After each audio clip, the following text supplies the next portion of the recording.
Legacy Telugu stories, పిల్లల నీతి కథలు. కందిరీగ కిటుకు. అనగనగా ఓ పెద్ద అడవి. ఆ అడవిలో రకరకాల జంతువులు ఉన్నాయి. ఆ అడవికి ఓ సింహం రాజుగా ఉంటున్నది. నిజానికి ఆ సింహం చాలా మంచిది. తనను చూసి మిగిలిన జంతువులు భయపడడం ఆ సింహానికి ఇష్టం లేదు. ప్రతివారు తన దగ్గరకు రావాలని, వారి వారి బాధలు తనతో చెప్పుకోవాలని సింహం అభిప్రాయం. సింహం కూడా మారువేషంతో అప్పుడప్పుడు అడవిలో తిరుగుతూ ఉండేది. అలా తిరగడంలో ఓ ఏనుగు తటస్థించింది. ఈ ఏనుగు కూడా తెలివైనదే, కానీ దాని గుణం అట్టే మంచిది కాదు.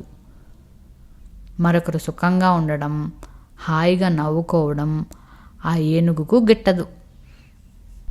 వచ్చినప్పటి నుంచి అది సింహంతో పొత్తు కలపాలని చూస్తూనే ఉన్నది. సింహం మారువేషంతో తిరుగుతున్నప్పుడు ఏనుగు పసిగట్టి సింహంతో మాట్లాడింది. కబుర్లు పెంచింది, స్నేహం చేసింది. ఆ స్నేహం బాగా పెంచేసింది కూడా.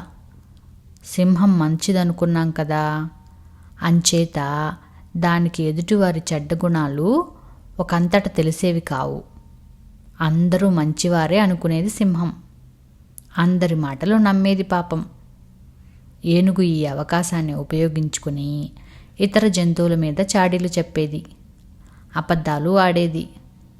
చివరికి సింహాన్ని తన చేతిలో చిక్కించుకొన్నది. సింహానికి ఏనుగు ఎంత చెబితే అంత. ఈ ఆసరా చూసుకొని ఏనుగు మిగిలిన జంతువులను వేధించుకు తినేది, భయపెట్టేది, బెదరగొట్టేది.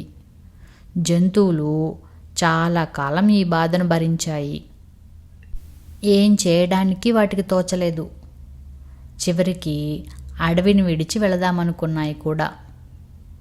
ఆ దశలో ఒక కందిరీగ ఏనుగు పనేదో తను చూస్తానన్నది అని మెల్లగా ఏనుగు దగ్గరికి వెళ్ళి చెవిలో దూరిపోయింది. ఈ కందిరీగను వదిలించుకోవడానికి ఏనుగు చాలా ప్రయత్నించింది. పెద్దగా గింకరించింది. కోపంతో చెట్లను కొమ్మలను విసిరేసింది. చేతికందిన జంతువుల మీద విరుచుకుపడింది. కానీ కందిరీగ వదలలేదు. ఆఖరకు ఏనుగు విసుగెత్తిపోయి కందిరీగతో రాజీకి వచ్చింది. ఏనుగు ఈ అడవిని విడిచిపోతే తను ఏనుగును విడిచిపోతానన్నది కందిరీగ. ఇక చేసేది ఏమీ లేక ఏనుగు అడవిని విడిచి వెళ్ళిపోయింది.